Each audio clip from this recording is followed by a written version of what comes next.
Hi, everybody. I told him to say that I was the first person to hack Kevin Mitnick, although you'll never hear him admit to it. But I did get Rob Graham to put a USB stick from it, that I gave him into his laptop. I said, can I just borrow your laptop to do my presentation here at DEF CON? Here, it's on this USB stick. And he put it in there. Wow. That's crazy. So for those of you who saw Kelly's talk right before mine, I was really excited about it.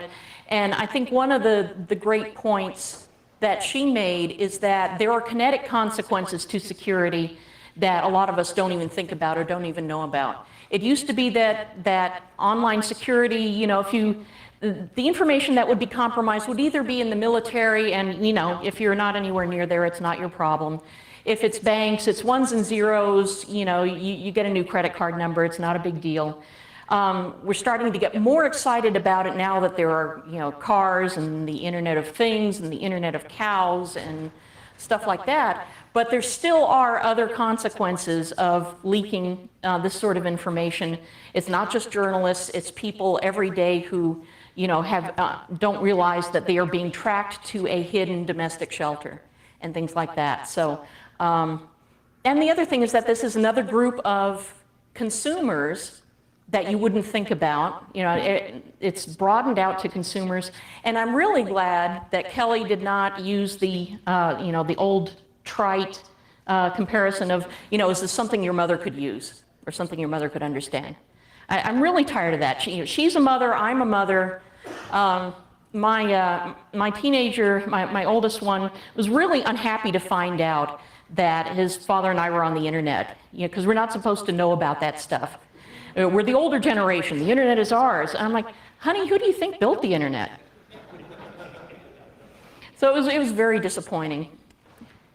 So I'm going to talk today, and it's going to start a little bit dry. I'm sorry about that. But I'm going to lay the groundwork in the identity and access management sphere for the problem that is another one that I don't think is being talked about enough. Now, first of all of you pretty much know that delegation generally implies that you are acting under your own identity, and the relationship is clearly understood, that you're taking actions on behalf of another identity, but the two are separate. Proxy, generally it's supposed to be, okay, you talk to me as if I were the entity that you were talking to, and I will answer on their behalf. So there's no separate identity. There's nothing clear that demonstrates that you're not really talking to whoever you say you are. Same thing with network traffic, the same thing in the legal world. A healthcare proxy, for example, if you've ever had to sign one of those or get one of those, or if you've been deputized as one, you can take the same healthcare decisions that the individual would have done for themselves if they'd been capable of doing it. And in some cases, this is done ad hoc. If you're the next of kin and there's nobody else to speak for them, that will be one case, or you may go very formal and have a written healthcare proxy signed and notarized. Although I know now from experience that if you're in the emergency room with somebody and you tell them that you're their daughter and they can't speak for themselves, the nurse is going to turn to you and say, what do you want us to do? So, they're just going to bypass any lack of, legal documentation. But they make important healthcare decisions, which can be any sort of decision, little or big, for over a very long period of time. Those of you who have not dealt with a durable power of attorney, here in Texas, there's a standard form for that.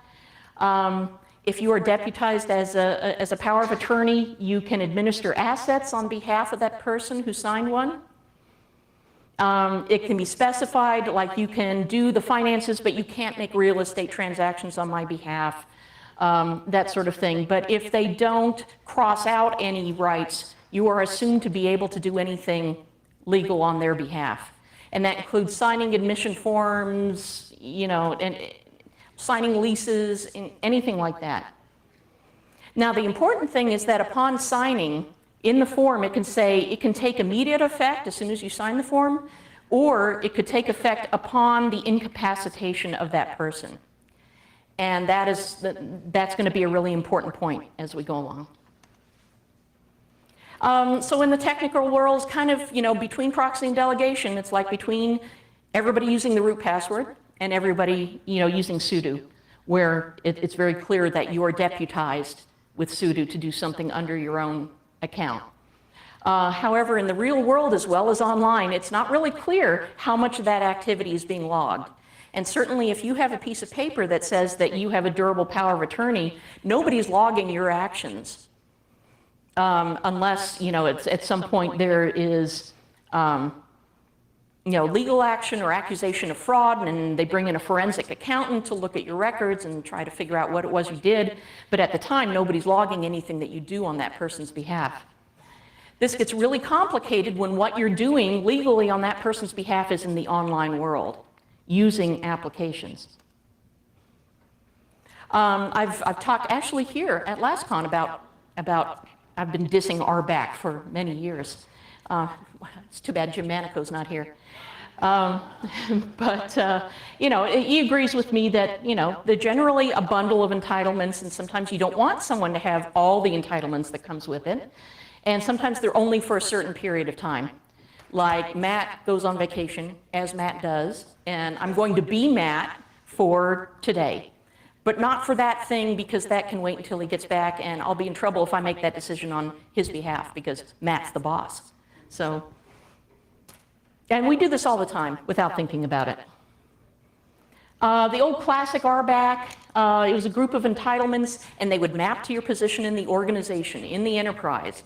So if you were a director of the biscuit department, then somebody would create a role, director of biscuits, and they would come up with the entitlements that belong to that in the biscuit applications, but not anywhere else, and that sort of thing.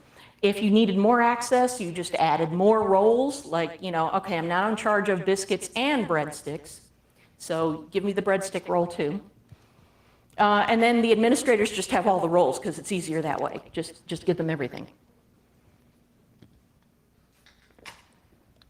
So what's wrong with this, at least in the enterprise, and this started breaking down in a lot of places, most particularly when I was working for the Texas Education Agency, that first they assume that you're either a customer or you're an employee. And believe me, if you're doing business with the government, you don't want to be doing business with the government. You're not a customer who came because you wanted to, you had to. So it's not the same kind of customer. The detective work is often required to figure out why somebody ended up with this particular collection of roles.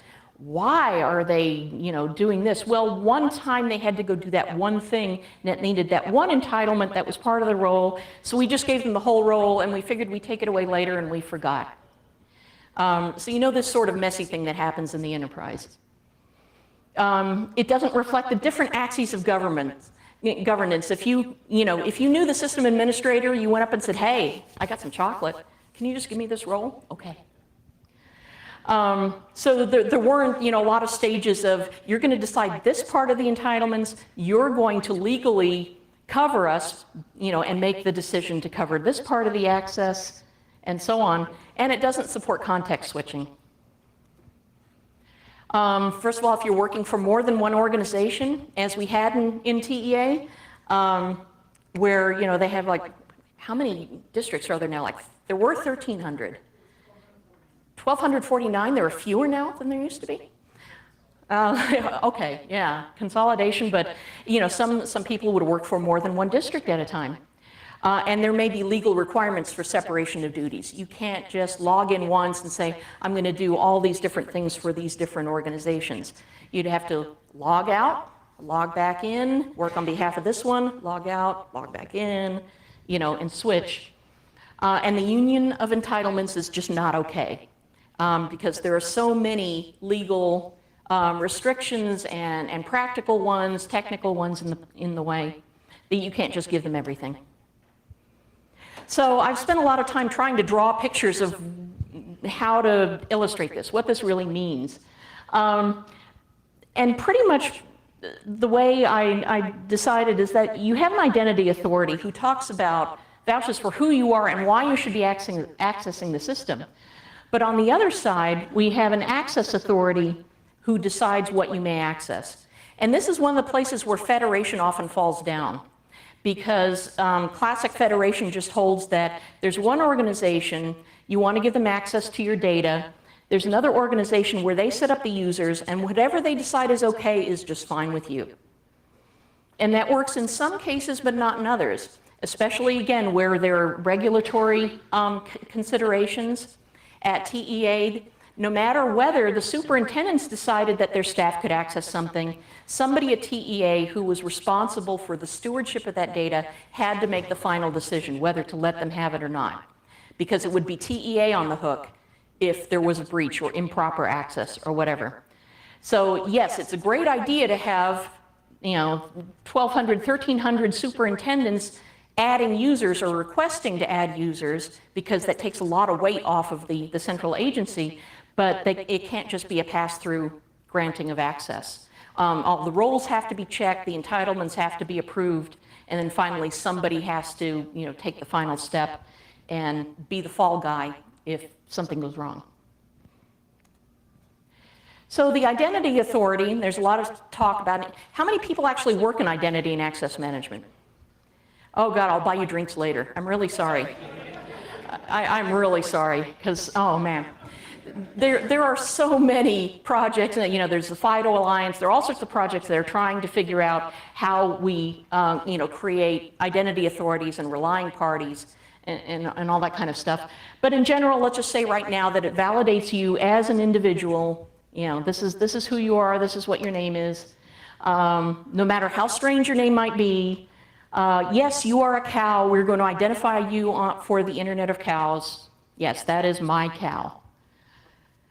You are a doctor, you work, here, there, whatever. So the identity authority, vouches for who you are, but more to the point, it's about what you can do, because it doesn't always translate. You are this person, so what? Oh, you're a doctor. Okay, now we know kind of what set of entitlements you should be having. So it really starts with what you need to do. The function, it's got to be bounded by the scope. On whose behalf are you doing this? To what extent, at what time, with what systems, within what legal scope, and then there's the authorization that, okay, having specified all this, there's an authority that says, yes, go, you can do that. So it's an awful lot like the clue game. So, can Professor Plum go in the kitchen with a lead pipe or in the library with a rope? So you're making those decisions when you're allocating entitlements to somebody. But we missed, a really important thing. Either Professor Plum is either killing or being killed in the kitchen or in the library with a lead pipe. And as you go through applications, especially if you look in the business logic, you'll find that not everything is equal. If he's being killed in the kitchen, he cannot do it with a rope. Because that combination of entitlements is not available in the use case where he's killing and when he's doing it in the kitchen. So the combination of all of these things, as you can imagine, leads to thousands of roles, because the set of entitlements is conditional based on a whole bunch of different factors. Again, business logic is hell. And now if you really want to do all of the possible combinations for these roles, it gets even hairier. Being killed in the kitchen with an O-Day. And by the way, this is the other thing that makes application security testing such a pain in the butt, as Matt will remember, because unless you tested all of those cases, you would not find the flaw around being killed in the kitchen with an O-Day, unless you followed all the workflows and set it up that way.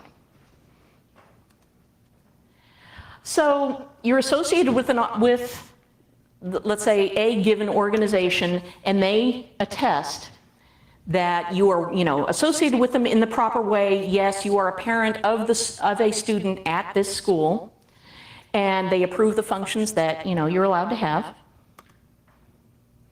And on the other side, if you're a data owner, you have to approve the access by that organization. You have to decide under which conditions you're going to allow them access, and what conditions as a relying party you're going to accept, what types of attestation. You know, okay, I want you to send me a copy of their driver's license to prove that you really did check who they are, you know, or something like that. So as a relying party, you may have certain conditions that have to be met before you will grant that access. And you can be all of these things at one time: citizen, student, parent, doctor, patient. You know, these can be switched at the blink of an eye. Under HIPAA, a doctor's name is not confidential, but if the doctor's hit by a bus and suddenly becomes a patient, then that same name is confidential. So these sort of things can happen all the time. However, the functions and scope are different at any given time. So if you're the doctor who was just hit by the bus, your name alone is not going to be enough to dictate what you should have access to, you know, at any given time. Looking up information about your colleague doctor when you're a doctor may be very different from a patient who's generally not allowed to look up all the extra information about a doctor. Usually we don't have dynamic reallocations of entitlements based on context. We can't do that, it's too difficult. So this is where we have leakage, because those accesses are static. So now let's talk about consumers. It's already confusing enough for the enterprises, but what about regular people? We have anticipated needs for delegation, things we already know we need to do. For example, minor children. They have online accounts and parents are asked to approve them in some cases. I have to approve you know, my daughter's iTunes purchases because one time somebody did get a hold of her password and started just buying a whole bunch of stuff. I still don't know how they did that, but I'm sure it had something to do with, you know, she clicked on the wrong thing. Then there are unanticipated needs, and these are the things, the big picture thing that I wanted to talk about today. First of all, incapacitated adults, and let me make a note here that even if you're dealing with something like, let's say, dementia, dementia is not a one-way street, it's not even. The course of dementia may go up and down and up and down. Somebody may be very clear-headed one day, and suddenly the next day they are not making sense when they talk. And then they're better again. So there's not something where you can say, at this point, okay, we're going to, you know, consider you incapacitated and we're going to take over. There's no easy slope. This thing comes and goes. Again, if you end up in the hospital for a month, you're in a coma, you're temporarily incapacitated, but then you're better. Taking on the role of being a delegate for somebody takes time and bureaucracy. If you don't already have that letter, if you don't have that form, it's, again, there are some ways you can bypass that if it's an emergency, but try going to Amazon and saying, yeah, my mom can't talk right now. Can I have her password? Yeah, not going to work. Is she dead? No, she's not dead. No, she's right here. She's, you know, telling me that there is a cheeseburger on her stomach and I should do something about that. Yeah, she's on morphine. Yeah, I can't put her on right now. Can you just give it to me? No, that's not going to work. And also, convincing somebody that they're incapacitated can ruin your relationship with them. So, you know, going back to the whole thing about does this proxy take effect now or when they're incapacitated, believe me, that's not a conversation you want to have.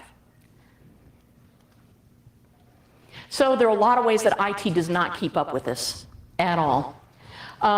So for example, I had on insurance, and they have online prescription management where I could do mail order prescriptions for my family. When my oldest turned 13, I got an email notification that now that he was 13, he needed to set up his own account and he needed to authorize me to continue to manage his prescriptions.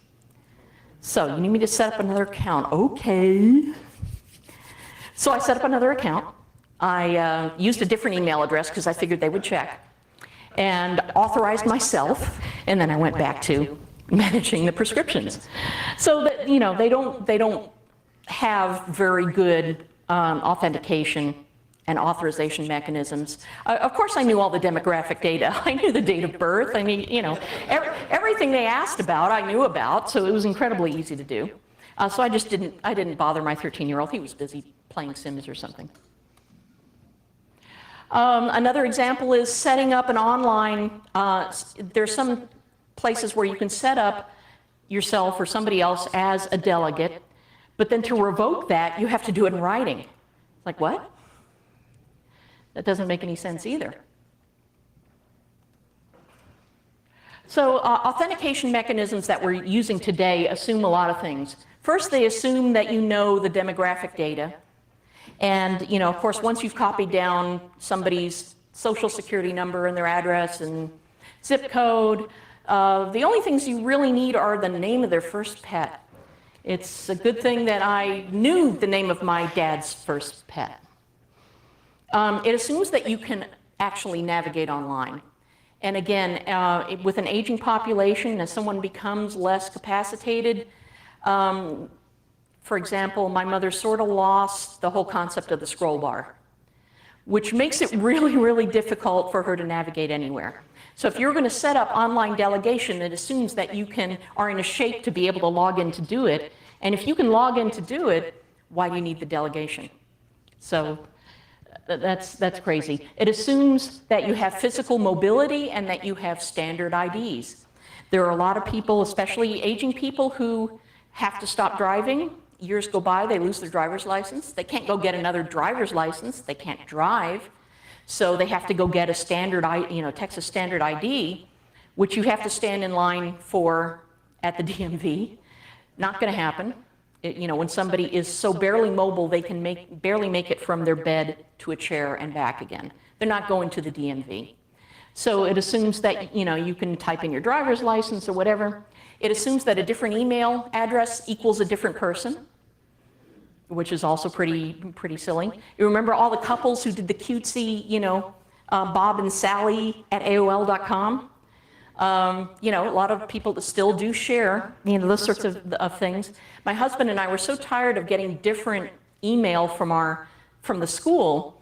All of the moms would send me the mom email, like the mothers of the class of, 2018. Let's all get together and have drinks. Or, they'd just send it to the mom. Can you bring cookies? No, I'm traveling. Talk to my husband. He's the one who stays home. So we got so tired of this, we just created an account called Kid Movers. And, we just subscribed that to everything that had to do with both schools, middle school and high school. So we both get copies of all the emails, and it works out that way.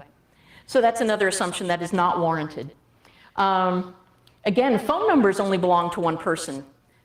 If somebody's asking you for a phone number and you don't realize it's for two-factor authentication, if you do the home phone number, you're going to kind of have problems. There are some systems that will use 2FA and give you, call you on your home phone and give you a number via voice to type in. But you don't always know that when you're in the middle of the registration process. So if someone asks you for a phone number, you don't always know why they're asking you. And then, of course, there's, no cleverness in the security challenge questions at all. And speaking of those, this is another thing that really bugs me. We still have systems that insist on you changing your password every 60, 90 days. And everybody knows why that is, right? Yep, mainframe. That comes from the days when it actually supposedly took 90 days to crack a password. It doesn't anymore. I get a rainbow table, I can sneeze on it and crack a password. So, but we still have those things. But what does not change? Your security challenge answer.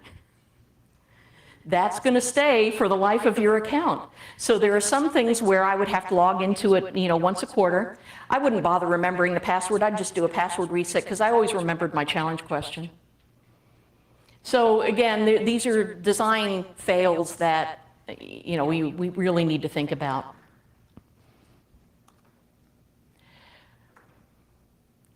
Oh, wow. That's pretty awesome. How did I do that? Yeah, don't send. All right, let's try this again. Sorry about that. Matt, what did you do? Oops. All right. All right, this is my dad. That is his old Usenet format email address from way back when. And he also wrote a really cool story called The Story of Mel. If you haven't read it, do take a look. It's still floating around the net. He wrote it in '83, I think. About his time, he wrote one of the first Fortran compilers. He worked for a corporation called Royal McBee, which was a typewriter corporation that also got into making computers. And he wrote about a colleague of his named Mel, and the elegance at that time of writing code, in very small spaces, the elegance of using all sorts of very elegant tricks to do things. So he had been technical for longer than I've been technical. He did this before I was born. So he and I hung out on Usenet together during that era. When he got around to the 1980s or so, he kind of stopped wanting to advance. He liked the command line. He wanted to stay there. He didn't want any silly GUI. He hated Windows. He finally, years later, settled on Linux. But he just stopped at the point where he did not want to keep learning more stuff. So again, it wasn't that he wasn't technical. He just got tired of all of the stuff. Also, it was a really good thing he didn't believe in security. So when he had a stroke, I had to break into his Gmail account and reset all his banking passwords because he was the one paying the bills. My mother had no access, didn't know how to pay the bills online. So I had to just go in and take care of that. And by the way, I don't know, I wish we had more varied and diverse pictures of female hackers. Because, Angelina Jolie is very cute, but I'm not Angelina Jolie. I'm more like Mrs. Roberts. I can't type with an oven mitt, but, I can do a certain amount of other things. So anyway. So I had to take over his account because he had all of the really important things that were needed to support him and my mom. And so here are the things that you need to think about when you're taking over somebody else's account. First of all, do you use your own login with delegation if such a thing is technically possible for that particular site or that particular application? Or do you use theirs? Do you do both? Do you change their passwords when you take over their account? Or do you try to remember theirs? It's a good thing that LastPass really cleverly handles multiple user IDs and passwords for the same site. But if they are still alive and you are just helping them out, they may be really ticked off if you change their password. And you don't know if someday they're going to feel really good and sit down and say, I can't get into my system. Do you reset all the security challenge questions, or do you try to remember the name of your father's first pet? Do you use your phone for 2FA, or do you use theirs, especially if you were on the other side of the country? If you're going to set that up, yes, it's a great idea. 2FA is great. My parents did not believe in 2FA, so, I set it up. Luckily, it wasn't a problem because at that point, I was pretty sure they were not going to use those anymore. But if they had tried to log in, I would have had to deal with it for them. So I effectively locked them out by setting it up to make it easier for myself. So the arguments for just using their account, first of all, a lot of organizations just aren't set up to deal with this yet. With the concept that you might legally need to do everything and have all the entitlements on their account. Doing it the formal way requires their cooperation. It requires often physical presence. So I would have to take my mom into a bank branch office and show ID and say, yes, she really does want me to take this over, don't you, Mom? Which is not going to work. Mental capacity, mobility, notaries public. Some of you may not know this, but they often have notaries public in skilled nursing facilities, because it's at that point that somebody often wants to, sign a healthcare proxy or a power of attorney or something.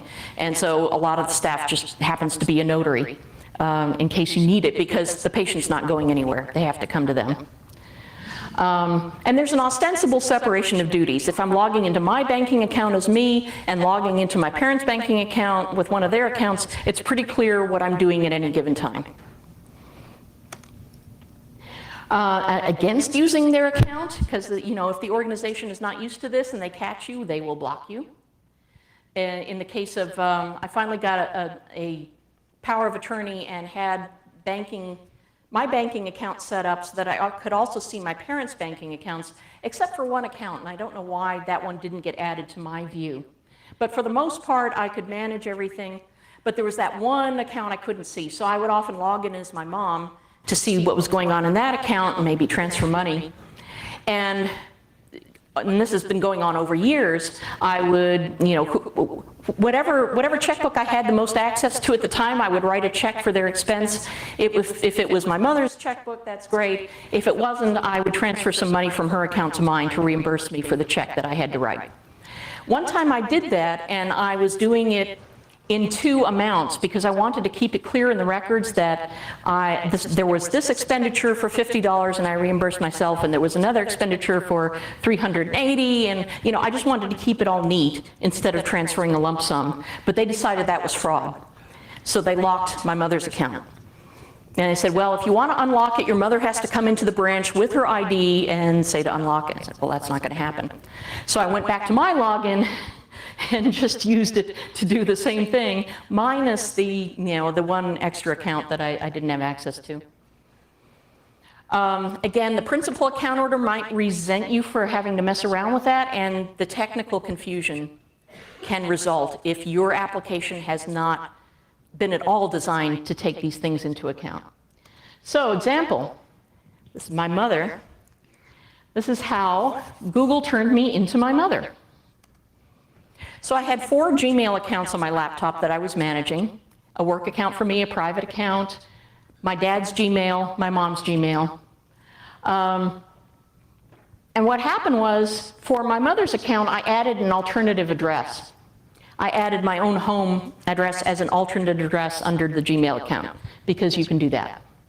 So my mother's, you know, real name, Marilyn Nather, to her Gmail account, and I added a secondary address, which was mine. What happened was, it turns out that anybody who was using Gmail, who sent email to me, wendy@nather.com, Google would very helpfully prepend my mother's name to that address. So, and this was pretty freaky. It's a good thing my mother was still alive at the time, otherwise I would have been really freaked out. And so anybody who was contacting me for the first time who was using a Gmail account, you know, I joined the board of a nonprofit. They were going to send mail to all the board of directors. Mine was addressed to Marilyn Nather. Like, oh, that's weird. That's scary. That's freaky. Why is this a problem? Well, if you are Superman, for example, and you set up an alternate address of clark@kent.com, anybody who sends mail to clark@kent.com will get, helpfully, oh, that's Superman. That's why this is a problem. This is a potential privacy problem. So I you know, contacted Google about it. I tried to explain it with this example and said, you know, I think this is a privacy problem. I told Rob Graham, and he was like, well, hold off a few minutes. I want to see if I can do something with this. But, you know, I talked to them, and they said, no, this is the way it's supposed to work. It's, you know, functioning as designed. Okay. I'm like, so you don't mind if I talk about this? Oh, no. Okay, that's fine.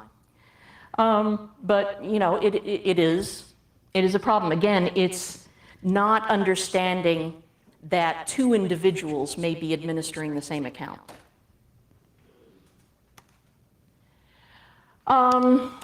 Other problems to address, of course, if you're adding a delegate in an application, it doubles the attack surface. They could get pwned, you could get pwned. And how do you monitor properly for fraud? Especially if they're working under the same ID. If you've got delegation, then you have an opportunity to log separately, and you might be able to build some rules to, you know, investigate or compare the steps taken under one account with the other one, you know, taken by the other account. But if you're doing transfers, and that's the whole purpose of having a delegate, you know, there's some things that they have to work out there. You have to reanalyze your business rules. How does revocation supposed to work? How do you revoke? Who do you call at Amazon to revoke, you know, a delegate account? Who do you call at the bank to revoke a delegate account? And also, both recertification, if you're going to do that, and revocation assume that the principal's in any position to make that decision. My mother, towards the end, would get calls, and somebody would be asking her stuff. She actually got warning calls from the bank saying, we've locked your account, we think there was fraud. She could not even tell me who had called her because it was in one ear and out the other. She did not understand. She thought maybe it was maybe it was a sales call. She had no idea. A minute later, she wouldn't remember what it was. So that sort of thing is another both procedural, legal, and technical problem that has to be worked out. And also, of course, it was pointed out to me when I gave this talk before that what I did probably technically kind of violated the CFAA. Yeah, well, sorry about that. So short-term recommendations, what can we do about this? First of all, get the pieces of paper from your loved ones, from your parents. And again, this is a really difficult discussion to have. What I really urge is that if you're going to get a durable power of attorney, make it take effect immediately. The person who signs it is not giving away all their rights to you. They're just allowing you to help them. And it was a lot easier when I got it with immediate effect to say, Mom, do you want me to just help you with this one thing right now? You look kind of tired. And she'd say, oh yeah, okay, thanks. And then I could do it. It was not saying, I'm going to do all of this for you from now on and you can't do any of it. Because that's, especially aging parents, that's what they bristle at. So it's really a whole lot easier just to say, so that I can help you in the future with an emergency at some point, why don't we do this now? And I did this with my husband as well. I went ahead and drew up a power of attorney and with immediate effect. And my attorney said to me, are you sure you want to do that? Because you're giving him access to everything now. I said, well, if I trust him for then, I'm going to trust him now. And it will make things a lot easier. If I'm incapacitated tomorrow, he can step in and pay the bills. Get central management of some kind. Get it ready so that you can get into whatever you need to access. And I think, and you'll have to tell me, you have to try this and see, but I think this is the easiest way to broach it with anybody. It's just, if you were sick in the hospital right now and you needed somebody to pay your online bills, how would you do it? Who would you want to have do it? How could they do it? And just have that discussion. I think that's the least threatening way of putting it. If you think something better, let me know. Longer term, what do we need to do? Again, this is a lot along the same lines of what we need to do in terms of explaining security to nonprofit organizations or anybody whose core business is not IT. We need to be able to come up with a way that across the board, regardless of what type of application or site it is, that there's a standard way of creating these proxies or these delegation, depending on what the legal requirements are for that application. We need to be able to integrate these different worlds better. The places where you need to present a physical ID as opposed to what you can do online, those combinations. We need identity authorities, third-party trusting identity authorities for relying parties to use for different things. And again, I know some of that effort is going on now, but they also need to think of it in this context too, for legal proxies. And we need better adaptation for disabilities in general. We can't disenfranchise people just because we have accessibility for screens and things, but that assumes that you can learn and handle the standard user interface, and you just need help in one area. A lot of this, more and more, there's some things that you can only do online anymore. Or if you're trying to manage affairs for somebody who lives far away, you have to do it online. You can't just go to the bank. You can probably think of as many different ranges of disability, as I can, but we need to expand the use cases for that sort of thing. And again, it's not taking away their power to do stuff, it's allowing people legally and technologically to render assistance where it's needed for trusted parties. And then finally, I think we really need some sort of concierge, digital concierge service to help these people navigate these really complex areas between the legal and the physical, the financial, everything else that you can think of. And I've given this talk, and I've had a couple of banks come up to me and say, well, we were already giving our customers advice in some realms of IT, consumer protection, and so on. Maybe we could add this. And I think that would be a great idea. Something as simple as when somebody signs up for a bank account, you ask immediately, would you like to create a proxy account or a delegation account for somebody else to be able to log in and manage your stuff for you in an emergency? Then they might be able to set up, if you set that up ahead of time, maybe the person logging in might have to authenticate themselves again some other way, but at least hopefully that person would be able-bodied enough to be able to pass that extra authentication hurdle.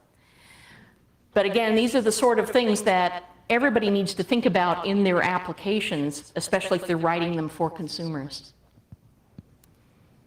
So now I've done a really depressing talk, and I'm sorry about that.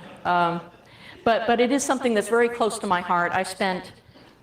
Since 2003, I've been managing my parents' affairs to some extent or another. Going online, going offline, breaking into things for them, taking care of things until they both passed away. And this problem is only going to get worse as baby boomers age, and we can't assume that everybody who is young understands technology and everybody who's old doesn't understand technology. That's not a myth we can afford to perpetuate. So I'm asking all of you guys, as people who design and secure applications, just to include this in your use case planning. So thank you. Now let's cheer up and have a party. Any questions? Thank you.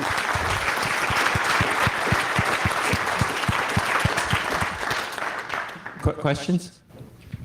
I spoke earlier on authentication and talked a little bit about the FIDO Alliance, and they are strong proponents of using biometrics. They're strong proponents of two models that they have suggested. They're doing a lot of marketing for authentication, so that I applaud, but in some respects it is a triumph of the marketing over technology. In terms of account recovery and a lot of the issues that they could be addressing, that's just not on their list. Yeah, I'm sure it's not on the radar. Right, Yeah. right. Yeah. I did have one other comment. Yeah. You talked about a concierge service and mentioned a conversation with banks, and maybe they could do it. And I was sitting next to Kate. I said, Kate, that's a great startup idea. Yeah, actually somebody did say that to me too. Do you want to join a startup? I'm like, no. But yeah, absolutely. Free idea.